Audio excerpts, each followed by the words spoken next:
Hello दोस्तों, स्वागत है आप सभी का हमारे इस चैनल पर। दोस्तों, आज हम लोग बात करने वाले हैं मौर्यकालीन साम्राज्य की कला के बारे में। इसके पहले मैंने आपको मौर्यकालीन जो अर्थव्यवस्था थी, सामाजिक व्यवस्था थी, धर्म व्यवस्था या जो धार्मिक व्यवस्था थी या जो प्रशासनिक व्यवस्था थी, इन सभी टॉपिक पर मैंने वीडियो बना दिया है। सबको मैंने आपको अच्छे से पढ़ा दिया है। तो सारे वीडियोस प्लेलिस्ट में पड़ी हुई हैं, सीक्वेंस से आप उनको चाहें तो देख सकते हैं। तो आज हम लोग देखेंगे मौर्य साम्राज्य में कला की क्या स्थिति थी।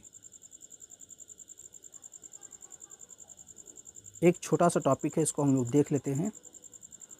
मौर्ययुगीन कला को दो भागों में विभाजित किया जाता है, एक राजकीय कला, दूसरा लोक कला।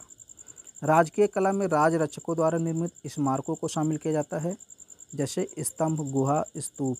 गुहा का मतलब होता है गुफा, स्तंभ का मतलब यहाँ खंभे हो गए। लोक कला के अंतर्गत स्वतंत्र कलाकारों द्वारा निर्मित वस्तुएं जैसे यक्ष, छड़ी की प्रतिमाएं, मिट्टी की मूर्तियां आदि शामिल किए गए। मौर्य काल में सर्वोत्कृष्ट नमूने अशोक के एकाश्म स्तंभ है। एकाश्म का मतलब एक ही पत्थर से बने हुए स्तंभ, जो कि उसने धर्म प्रचार के लिए देश के विभिन्न भागों में स्थापित किए थे। अशोक ने चट्टानों को काटकर कंदराओं का निर्माण करवाया। कंदराओं का मतलब वही चीज़ जो गुफा है आपकी, उसी को बोला गया है। वास्तुकला में एक नई शैली आरंभ की। गुहा वास्तु इस काल की अन्य देन है।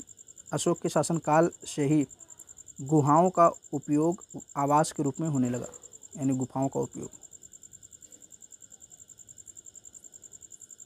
मौर्यकालीन स्थापत्य कला की प्रमुख विशेषताएं देख लेते हैं हम लोग। यानी जो स्मारक बनते थे उन्हीं को कहा गया है स्थापत्य। तो उसमें जो है बेसिकली पत्थरों का प्रयोग किया जाता था। लौह अयस्कों का भी सधा अयोग प्रयोग किया जाता था, सधा हुआ।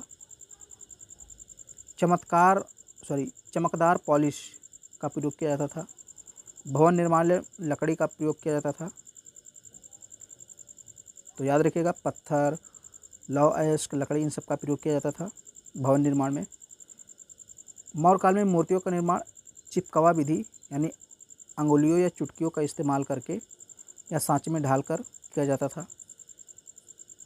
पारखम उत्तर प्रदेश से प्राप्त 7 फीट ऊंची यक्ष की मूर्ति। दिगंबर प्रतिमा जो कि लोहानीपुर पटना से प्राप्त हुई है। धौली, ये उड़ीसा से प्राप्त हुआ है, धौली का हाथी। तथा दीदारगंज पटना से प्राप्त यक्ष छड़ी की जो मूर्तियां हैं, ये मौर्य कला के विशिष्ट उदाहरण हैं।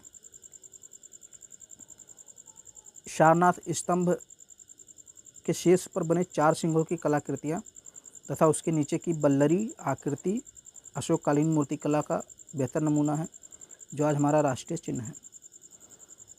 तो ये मौर्यकालीन कला था, इसमें बहुत ज़्यादा है नहीं कुछ, थोड़ा बहुत आपको याद रखना है कि पत्थरों का प्रयोग किया गया था, लौह अयस्कों का प्रयोग किया गया था, पॉलिशदार थे और लकड़ी का प्रयोग किया गया। ये सारी चीज़ें आपको याद रखनी है।